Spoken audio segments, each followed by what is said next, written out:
Sebenarnya mawon Mas. Aduh.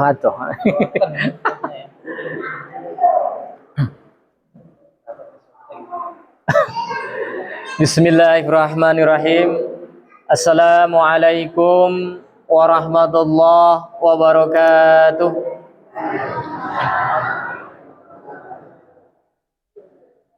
Alhamdulillahilladzi khalaqal mauta wal hayata liyabluwakum ayyukum ahsana wa huwal azizul ghafur. Alladzi nahmaduhu wa nasta'inuhu wa nastaghfiruh wa na'udzu billahi min shururi anfusina wa min sayyiati a'malina. May yahdihillahu fala mudhillalah wa may yudlilhu fala hadiyalah. Asyhadu an la ilaha illallah wahdahu la syarikalah wa asyhadu anna Muhammadan abduhu wa rasuluhu la nabiyya ba'dah. Allahumma shalli wa sallim wa barik ala sayyidina wa maulana Muhammadin wa ala alihi wa ashabihi ajma'in. Amma ba'du. Hadirin sidang majlis ta'lim Masjid Al-Huda yang dirahmati Allah, pertama-tama monggo kita memanjatkan puji dan syukur kehadirat Allah Subhanahu wa taala atas anugerah karunia limpahan nikmatnya kepada kita semua, sehingga pada malam hari ini kita diberikan kesehatan, kesempatan untuk sama-sama beristiqomah dalam rangka pengajian rutin setiap malam Jumat. Mari kita sama-sama ikrarkan rasa syukur kita bilisan dengan sama-sama mengucap hamdalah. Alhamdulillahi rabbil alamin. Begitu pula salawat beserta salam, semoga Allah senantiasa mencurahkan kepada junjungan kita, Nabi besar kita, Nabi Muhammad sallallahu alaihi wasallam, kepada para keluarganya, sahabatnya, tak lupa kita sekalian selaku umatnya. Mudah-mudahan di akhirul zaman nanti kita mendapatkan syafaat darinya. Amin, amin, Allahumma amin. Alhamdulillah bapak-bapak, ibu-ibu, tanpa terasa saya sudah kedua kali ke sini. Jadi selapan iku 35 hari perasaan tidak terasa nggih. Baru kemarin perasaan tahu-tahu sudah ketemu lagi di malam Jumat Pon. Ini saking nikmat Allah yang diberikan kepada kita, banyak nikmat Allah yang diberikan kepada kita sehingga kita merasakan bahwa hal yang panjang akan menjadi cepat sekali berlalunya, cepat sekali datangnya. Dan barangkali kita dulu membayangkan masih muda, sekarang sudah menginjak tua. Itu pun tidak lepas dari nikmat Allah yang Allah berikan kepada kita, menjadikan hidup kita tidak terasa, tahu-tahu sudah seperti ini. Sebelum kita lanjut kepada taklim ya Pak Bu ya, bahwasanya Nabi Muhammad SAW pernah bercerita kepada Siti Aisyah, yaitu istrinya.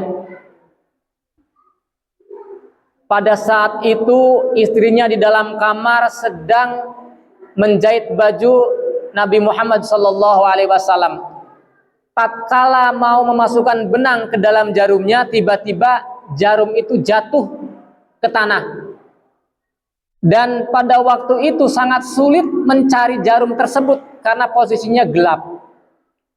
Dan pada saat itu Nabi Allah Muhammad SAW ternyata masuk kamar. Dan dalam masuk kamar tersebut ternyata terang benderang Pak Bu. Dari cahaya beliau sampai bisa menyinari jarum yang jatuh tersebut. Sampai Siti Aisyah berkata, wahai Rasulullah, begitu indah cahayamu sehingga ruangan yang gelap menjadi terang. Setitik jarum yang jatuh sehingga kelihatan kembali dengan cahayamu. Pada waktu itu Rasulullah SAW tersenyum. Beliau berkata kepada Aisyah, wahai Aisyah, dan ini sangat terang sekali, tetapi suatu saat umatku tidak bakal bisa melihat terangnya wajahku seperti ini. Siti Aisyah kaget. Kenapa ya Rasulullah? Karena beliau tidak mengingatku Beliau tidak menyebut namaku saat namaku disebut pada waktu itu. Dalam artian seperti ini Pak Bu. Artinya apabila kita mendengarkan nama Nabi Muhammad sallallahu alaihi wasallam disebut, maka harus kita jawab Allahumma sholli alaihi atau shollu alaihi. Itu harus kita refleks, kita usahakan setiap ada perkataan atau yang diucapkan oleh mubalig atau saudara kita atau teman kita yang menyangkut nama Nabi Allah Muhammad sallallahu alaihi wasallam, maka jawablah dengan salawat Allahumma sholli alaihi. Dan ini yang akan menjadikan kita melihat beliau di padang mahsyar nanti. Kita akan ke bawah cahayanya, akan dikenal oleh beliau karena kita sering mengucapkan lafaz atau menyambut salawat yang diucapkan atau mendengar nama Nabi Muhammad SAW diucapkan oleh seseorang, maka kita harus menjawab dengan sholawat. Ini hal yang sepele, tapi kadang-kadang kita jarang mengingatnya Pak Bu. Jadi mohon apabila kita mendengarkan, baik itu mubalig ataupun teman kita atau saudara kita mengucapkan asma Nabi Muhammad SAW, maka panjenengan jawab dengan shollu alaih. Bila perlu kencang tidak apa-apa. Ini diriwayatkan bahwasanya apabila kita sering bersolawat sampai kencang, sampai istilahnya hati kita merasa gembira dengan ucapan Nabi Muhammad, insya Allah kita akan dikenali di padang mahsyar nanti oleh baginda Rasulullah Sallallahu Alaihi Wasallam. Jadi kalaupun ada yang ngantuk, ada yang sedang santai, kalau disebut nama baginda Nabi Muhammad Sallallahu Alaihi Wasallam, maka jawab dengan sholawat. Inilah gambaran suatu kisah yang memang menginspirasi kita bahwasanya kita sebagai umatnya Nabi Muhammad sallallahu alaihi wasallam harus cinta kepada beliau. Beliau ini uswatun hasanah kita, Bapak.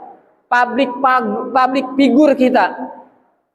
Jikalau kita dalam kehidupan sekarang kadang mengidolakan siapa presiden kita, mengidolakan siapa menteri keuangan kita sekarang, kita sebagai umat Islam, sebagai umatnya Nabi Muhammad sallallahu alaihi wasallam, kita harus punya figur bahwasanya uswatun hasanah kita, contoh tauladan kita tidak lain dan tidak bukan Nabi Allah Muhammad sallallahu alaihi wasallam. Dan kita kalau pengen didengar oleh beliau, pengen dilihat oleh beliau, pengen disapaati oleh beliau, kita harus mengenal lebih dekat beliau. Kadang kita tidak tahu siapa nama ayah beliau, tidak tahu silsilah keluarga beliau. Padahal beliau itu uswatun hasanah kita, suri tauladan kita. Kita harus belajar lagi mengenal beliau sampai detailnya Pak Bu. Karena apa?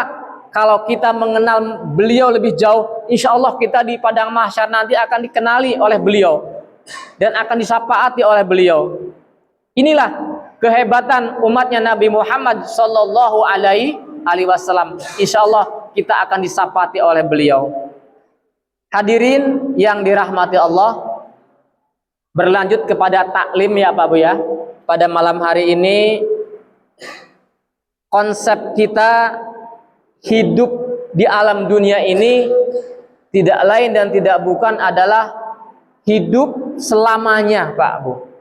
Sejak kita dilahirkan dan seterusnya kita ini akan hidup selamanya. Kalaupun ada yang meninggal dunia, itu bukan akhir dari kehidupan kita, malah akan jadi awal kehidupan yang baru bagi kita. Dan inilah yang harus kita pelajari atau pedomani atau kita istilahnya gali, kenapa kita dilahirkan ke alam dunia ini, tujuannya apa kita diciptakan oleh Allah Subhanahu wa taala. Di dalam Al-Qur'an Allah Subhanahu wa taala berfirman, Bismillahirrahmanirrahim, wa ma khalaqtul jinata wal insa illa liya'budun. Tidaklah Allah menciptakan jin dan manusia kecuali hanya untuk beribadah kepadaku, kata Allah. Artinya apa?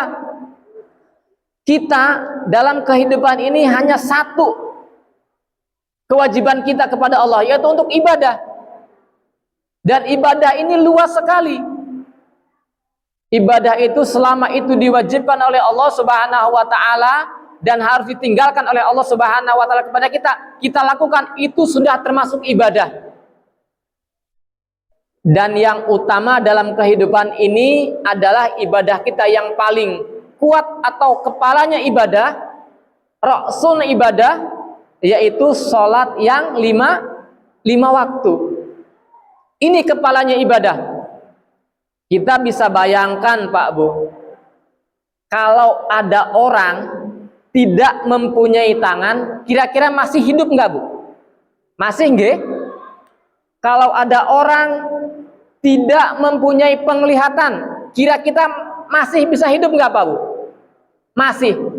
Tapi kalau orang tidak mempunyai kepala, itu kira-kira hidup apa tidak? Tidak nggih? Nah, kalau orang tidak mempunyai kepala tidak hidup, itu sama saja bahwa sholat adalah merupakan rasul ibadah, kepalanya ibadah. Kalau sholat ditinggalkan atau kita tidak sholat, itu sia-sia kita dalam kehidupan ini. Sholat itu merupakan wadahnya amal. Seumpama seperti ini Pak Abu, ibu ke warung beli beras, mesti pulang itu berasnya kalau tidak diadai kresek atau kantong plastik atau bagor, itu kira-kira sampai rumah atau tidak? Kita bawa seperti ini, belinya 2 kilo pakai tangan, kira-kira sampai rumah tidak? Bakal tercecer, tidak ada yang sampai rumah. Nah, harus pakai wadah.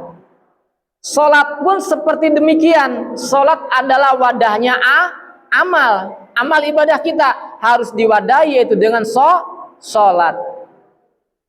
Kita misalnya seumpama sedekah kita sebesar gunung, haji kita tiap tahun, kita membaca Al-Quran tiap hari, tapi kalau tidak sholat, amal itu akan hilang, tidak bakal bisa diwadahi, ditempati. Amal itu akan hilang dan sia-sia semuanya. Maka dari itu, yang paling faktor utama untuk ibadah kepada Allah Subhanahu wa taala adalah sholat yang lima waktu. Jangan sampai kita meninggalkan sholat yang 5 waktu dalam keadaan apapun. Karena dengan sholat ini, kita ini merupakan suatu hamba yang beribadah kepada Allah. Karena apa? Di dalam sholat itu ada melakukan atau ada gerakan, yaitu sujud kepada tanah, yaitu kita menyembah Allah Subhanahu wa taala. Dalam artian kita syariatnya kita bersujud, itu sudah melakukan sholat. Dalam sholat ada sujud, itu sudah menandakan bahwa kita ini hamba dari Allah Subhanahu wa taala. Dan ini pengertian secara jauh, dengan sholat ini kita menghambakan kepada Allah Subhanahu wa taala. Gus Baha pernah berkata Pak Abu, bahwasanya seumpama, kata Gus Baha, saya ditegur oleh malaikat, Gus Baha, sholatmu tidak diterima oleh Allah Subhanahu wa taala. Gus Baha tetap masih senang.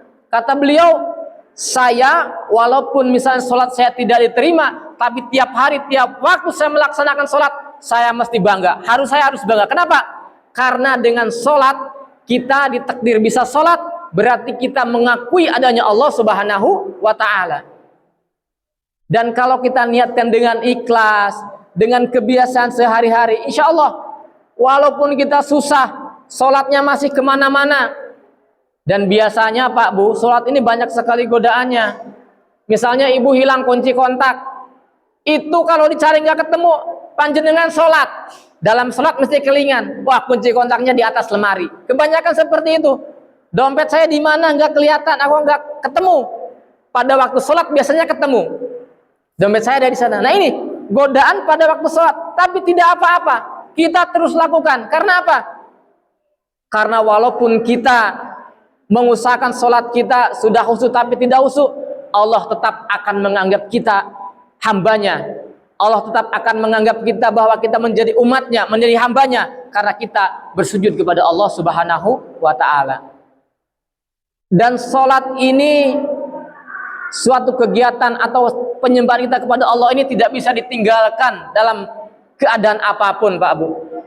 Misalnya panjenengan puasa Ramadan, itu kan wajib. Jenengan ada halangan, tidak puasa, itu tidak apa-apa, tapi suatu saat diganti, boleh. Misalnya zakat fitrah, itu tahun ini tidak mengeluarkan zakat karena tidak mampu, tidak apa-apa. Nanti tahun depan kita bisa berzakat lagi.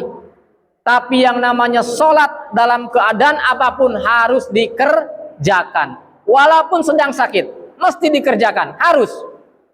Misalnya kita tidak mampu berdiri, kita sambil duduk. Sambil duduk tidak mampu, sambil tidur. Sambil tidur tidak mampu, sambil kedip. Sambil kedip sampai tidak mampu. Ya wis, kalau kedip tidak mampu mungkin disolatkan nanti, Bu. Istilah seperti itu. Dengan sholat kita usahakan terus menerus, kita istiqomahkan terus. Walaupun misalnya sholatnya telat-telat waktu tidak menjadi masalah. Yang penting kita sudah punya itikad, punya niatan untuk terus melakukan sholat. Ibu-ibu, bapak-bapak yang dirahmati Allah, sebenarnya orang yang sudah merutinkan sholat setiap hari sampai dia merasakan kalau belum melaksanakan sholat ada beban tersendiri, itu sudah merupakan kenikmatan ibadah kita kepada Allah Subhanahu wa Ta'ala. Ibu-ibu, bapak-bapak, kalau pas waktu duhur belum melaksanakan sholat, sudah tiba jam 1, di hati tidak tentram, tidak tenang, belum melaksanakan sholat, berarti panjenengan sudah mendapatkan suatu kenikmatan ibadah kepada Allah Subhanahu wa Ta'ala. Dan yang kita khawatirkan, kalau kita belum sholat kita merasa tidak jadi masalah, itu yang harus kita khawatirkan. Itu kita belum mendapatkan hidayah dari Allah Subhanahu wa Ta'ala. Dan hidayah ini harus kita jemput, Pak Bu. Seberat apapun, sekuat apapun. Misalnya kita ada pengajian seperti ini, kita datang ke masjid. Kita usahakan terlambat tidak apa-apa, tapi datang ke masjid. Itu yang dinamakan hidayah. Dan pada waktu saat kumpul, saat bareng-bareng, mesti ada suatu perasaan senang di hati ibu-ibu. Mesti, tidak mungkin tidak senang kalau sedang kumpul seperti ini. Kita di rumah punya banyak masalah, punya banyak problem. Datang ke pengajian, insya Allah hilang permasalahan tersebut. Kita akan lebih tenang lagi. Inilah suatu keistimewaan bahwasanya kita beristiqomah memelihara hidayah yang telah diberikan Allah Subhanahu wa Ta'ala. Dan ini harus kita estafet terus. Jadi tidak sampai berhenti di suatu titik terus. Selama kita diberikan oleh Allah kehidupan, maka harus kita pergunakan untuk selalu beribadah kepada Allah Subhanahu wa Ta'ala dalam kondisi apapun. Kembali kepada judul tadi atau tema bahwasanya kita hidup ini akan hidup selamanya, Pak Bu. Artinya begini, kalaupun ada yang meninggal, itu merupakan awal babak baru, kehidupan baru, kita akan melaksanakan kehidupan di alam lain. Oleh karena itu, mari kita persiapkan diri kita dengan mengumpulkan amal soleh. Dan amal soleh ini adalah salah satu yang akan menemani kita di kehidupan yang akan datang nanti, Bapak, setelah alam dunia. Amal soleh ini akan menjadi teman kita di sana. Jadi kita tidak sendiri kalau kita memang sudah mempunyai amal soleh. Dan amal soleh ini dalam kehidupan ini banyak sekali ragamnya, Pak Bu. Yaitu diantaranya amal dengan sholat, itu sudah merupakan amal soleh. Ibu bersodakoh dengan berbuat baik kepada tetangga, selama itu diniatkan ikhlas untuk mendapatkan ridho dari Allah Subhanahu wa Ta'ala, insya Allah itu sudah merupakan amal soleh buat ibu-ibu, buat bapak-bapak. Dan hal seperti ini mari kita pelihara dengan sebaik-baiknya. Kita istiqomahkan, kita misalnya pengajian seperti ini, mari kita datangi. Karena apa? Kita tidak tahu amal apa yang akan membawa kita kepada keridhaan Allah Subhanahu wa Ta'ala. Ada hal yang sekecil menurut kita tidak berdampak, tapi kalau itu amal itu di hadapan Allah Subhanahu wa taala merupakan amal yang cukup besar, itu merupakan akan menjadi penolong kita di alam baka atau di alam akhirat nanti. Oleh karena itu, mari kita pergunakan kehidupan ini untuk mengumpulkan bekal kita, menjadikan amal soleh kita untuk mendampingi kita di kehidupan akhirat. Insya Allah dengan ibu-ibu rajin menghadiri majlis taklim seperti ini, apalagi di Surabaya itu di sini ki setiap malam Jumat full, 1 minggu ki full, ada di Masjid Al Huda, terus di Masjid Legowo Darussalam, ada lagi masjid yang tengah. Itu alhamdulillah, itu diumpamakan seperti HP Pak Bu. Kita ini perlu pengecasan masalah agama. Jadi dengan acaranya taklim seperti ini, insya Allah keimanan kita akan meningkat, akan bertambah. Apalagi dilaksanakan di masjid, itu keimanan kita insya Allah akan bertambah. Kalau kita sering mendengarkan taklim-taklim seperti ini, apalagi dalam seminggu 3 kali, insya Allah sedikit-sedikit ada yang masuk kepada kita, ada yang menjadikan amalan buat kita. Dan kalau itu barokah, insya Allah akan merubah kehidupan kita dalam sehari-hari menjadi lebih baik. Kita bisa saling tolong menolong dengan tetangga kita, dengan saudara kita dalam bentuk apapun. Itu sudah merupakan amal soleh bagi ibu-ibu, bagi bapak-bapak semuanya. Jadi jangan sampai kita lelah untuk melakukan kebaikan. Ingat Pak Bu, dunia ini ad-dunya majra'atul akhirah. Dunia ini ladangnya untuk akhirat. Kita di dunia ini harus imbang. Kalau kita berusaha mencari dunia dan berusaha juga untuk mencari akhirat.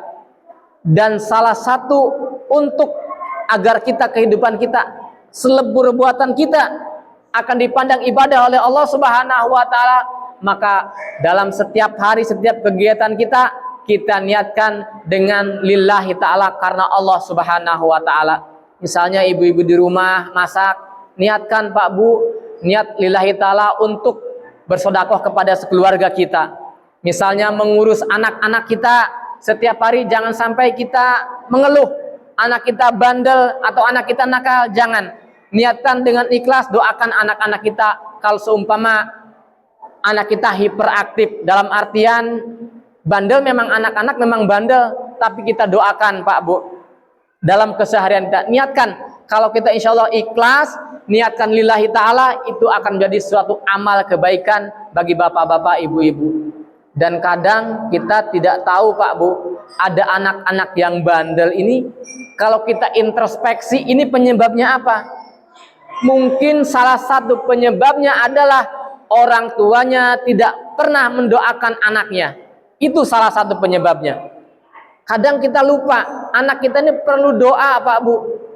Tidak gembreng tiap hari, harus A, harus B, tapi tidak pernah didoakan, itu tidak akan sampai. Oleh karena itu dalam setiap detik, dalam setiap waktu, sehari ini harus minimal mendoakan kepada anak kita. Tapi kalau ibu-ibu, bapak-bapak sholat yang 5 waktu, insya Allah pada waktu habis sholat, misalnya imamnya atau yang di depannya doa bersama, itu biasa sudah dibacakan Rabbana hablana min azwajina, itu merupakan doa buat keluarga kita. Jadi kita aminkan. Ini keistimewaannya barangkali kalau imamnya misalnya berdoa bersama, itu kita aminkan Pak Bu. Karena apa? Doanya akan menyeluruh. Kalau kita tidak bisa berdoa secara maksimal, ada yang mendoakan, mari kita aminkan bersama-sama, insya Allah doanya akan sampai. Oleh karena itu, yang terakhir kesimpulannya, mari kita niatkan apapun dengan lillahi ta'ala, karena Allah semata. Kalau itu sudah terucap, maka langkah kita akan menjadikan amal soleh buat kita seluruhnya. Dan pelihara juga wudhu. Kalau kita sudah punya wudhu, kita berdoa, itu doanya insya Allah itu langsung sampai dalam keadaan suci. Zikir kepada Allah itu juga sudah termasuk doa. Niatkan dalam keseharian, mau ke pasar atau mau ke sawah, niatkan lillahi ta'ala, mencari keridhaan Allah Subhanahu wa ta'ala. karena sudah 20 menit Pak Bu, sudah pukul 8 ya, mungkin pengen istirahat atau di rumah karena sudah ya cukup lumayan. Sedikit yang dapat saya sampaikan, mudah-mudahan kedepannya ya kita istiqomah terus ngaji, dan mungkin insya Allah yang akan datang kita bahas kajian saja, seperti misalnya sholat yang 5 waktu, terus di dalamnya harus sebelum sholat kita wudhu terlebih dahulu, sebelum wudhu ada tempat yang harus suci, pakaian yang suci, agar kita misalnya sholat yang 5 waktu ini benar-benar isinya terjaga dalam kondisi maksimal. Karena apa yang diperlukan untuk saat ini, kita memelihara sholat dan mengetahui rukun-rukun sholat dan syarat sahnya sholat. Itu saja yang dapat saya sampaikan. Kalau ada perkataan yang benar itu dari Allah Subhanahu wa Ta'ala. Kalau banyak yang keliru itu dari saya pribadi. Kurang lebihnya mohon maaf. Akhirul kalam, billahi taufiq wal hidayah. Wassalamualaikum warahmatullahi wabarakatuh.